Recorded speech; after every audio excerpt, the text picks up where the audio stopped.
이에 이스라엘이 애굽에 들어가며 야곱이 함의 땅에 나그네가 되었도다.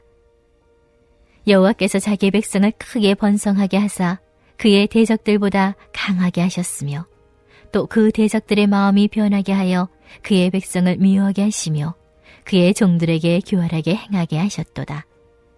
그리하여 그는 그의 종 모세와 그의 택하신 아론을 보내시니 그들이 그들의 백성 중에서 여호와의 표적을 보이고 함의 땅에서 징조들을 행하였도다.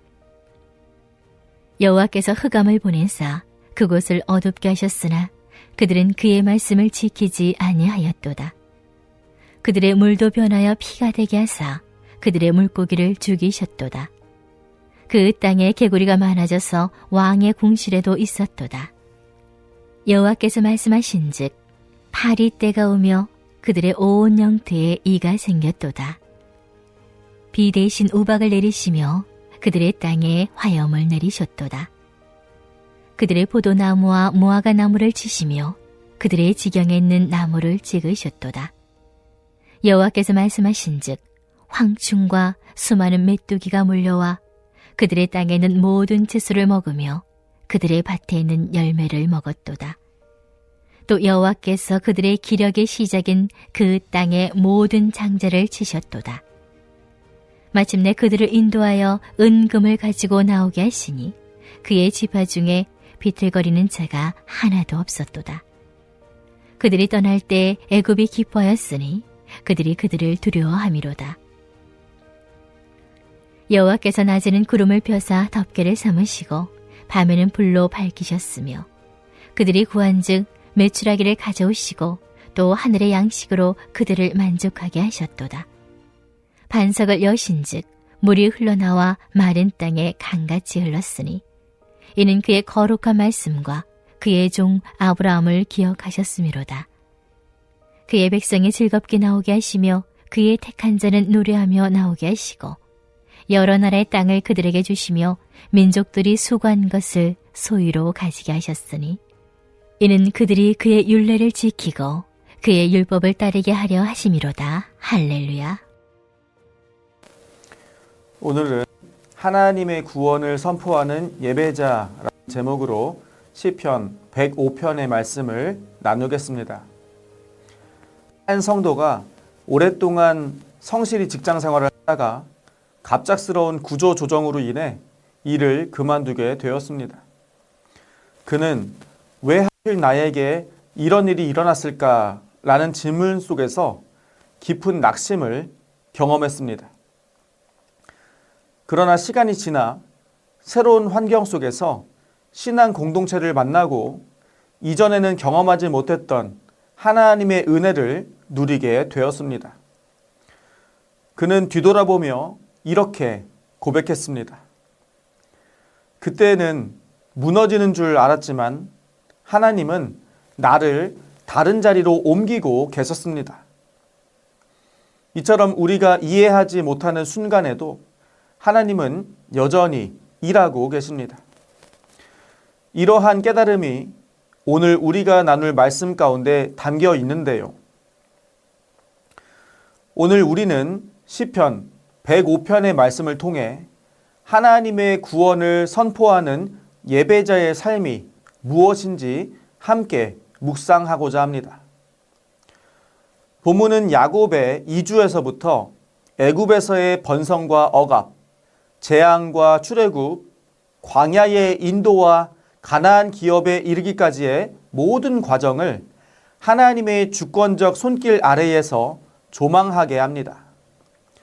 이 말씀은 단지 과거의 사건을 기록한 것이 아니라 우리의 삶 전체가 하나님의 언약 안에 있음을 깨닫게 하며 그 하나님 앞에서 우리가 어떠한 예배자로 살아가야 하는지를 깊이 질문하게 합니다.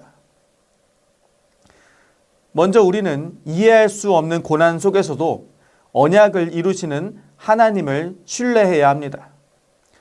이스라엘이 애굽에 들어가 나그네로 살아가게 된 사건은 단순한 이주의 이야기가 아니라 한 민족의 역사로 확장되는 전환점이었습니다. 하나님께서는 그들을 크게 번성하게 하셨지만 동시에 애굽 사람들의 마음이 변하여 하나님의 백성을 미워하고 억압하게 하셨습니다. 이 모든 과정은 우연이 아니라 하나님의 주권 아래에서 이루어진 일이었습니다. 우리의 삶에도 이와 같은 시간이 있습니다. 처음에는 환영받고 안정되어 보이던 자리에서 어느 순간 설명하기 어려운 냉대와 억압을 경험하기도 합니다.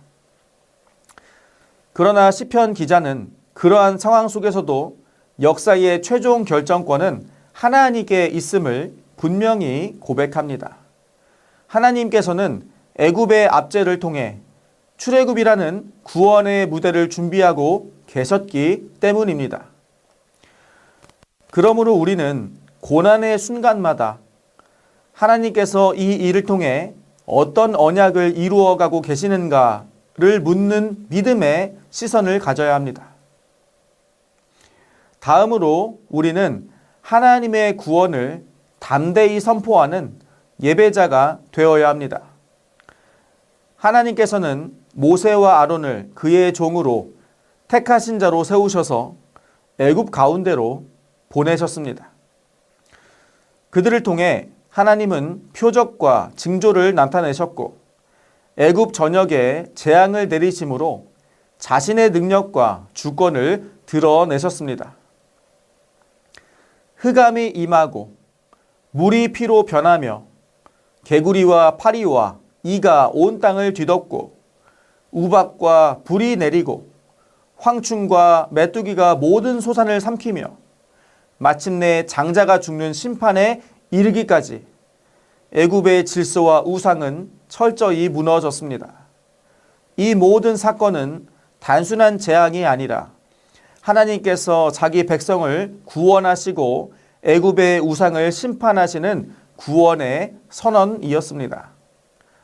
하나님은 자연과 역사, 생명과 죽음의 모든 영역 위에 주권을 가지신 분이심을 분명히 나타내셨습니다.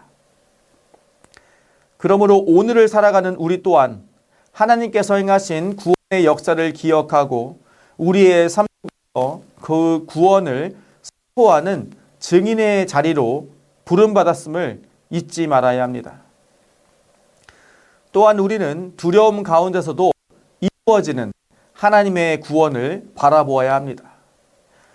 하나님께서 마침내 이스라엘을 애굽에서 이끌어내실 때 그들은 빈손이 아니라 은과 금을 가지고 나왔으며 그들 가운데 비틀거리는 자가 하나도 없었습니다. 애굽 사람들은 하나님의 능력 앞에서 두려움에 사로잡혀 오히려 이스라엘이 떠나기를 재촉하며 기뻐하였습니다. 이 장면은 구원이 인간의 힘이 아니라 전적으로 하나님의 권능으로 이루어진 사건임을 분명하게 보여줍니다. 이어지는 광야의 여정 속에서도 하나님의 은혜는 계속됩니다.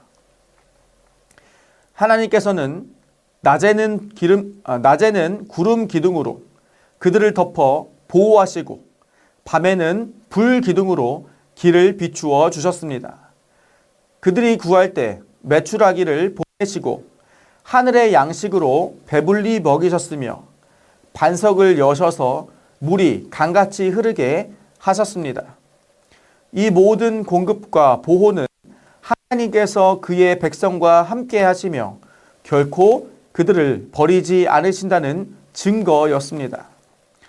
하나님께서 이 모든 일을 행하신 이유는 분명합니다. 하나님은 그의 거룩한 말씀과 아브라함과 맺으신 언약을 기억하셨고 그 언약을 이루시기 위해 자기 백성을 기쁨과 노래 가운데 인도하셨습니다. 그리고 마침내 여러 민족의 땅을 기업으로 주심으로 그들의 삶을 회복시키셨습니다.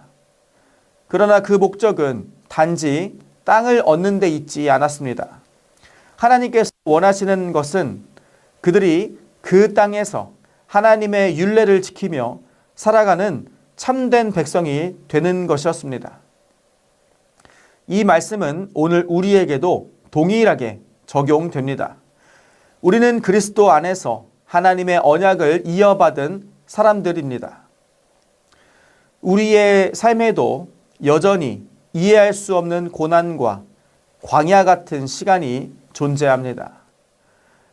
그러나 그 모든 과정 속에서도 하나님은 여전히 구원을 이루어 가시며 우리를 그의 이야기 안으로 초대하고 계십니다. 그러므로 사랑하는 성도 여러분, 오늘도 하나님을 신뢰하시길 바랍니다. 그리고 하나님께서 이루신 구원을 기억하며 그 은혜에 합당한 삶으로 응답하는 예배자로 서시기를 바랍니다. 우리의 삶을 통해 하나님의 구원이 드러나고 우리의 고백과 순종을 통해 하나님께서 영광 받으시기를 간절히 축원합니다.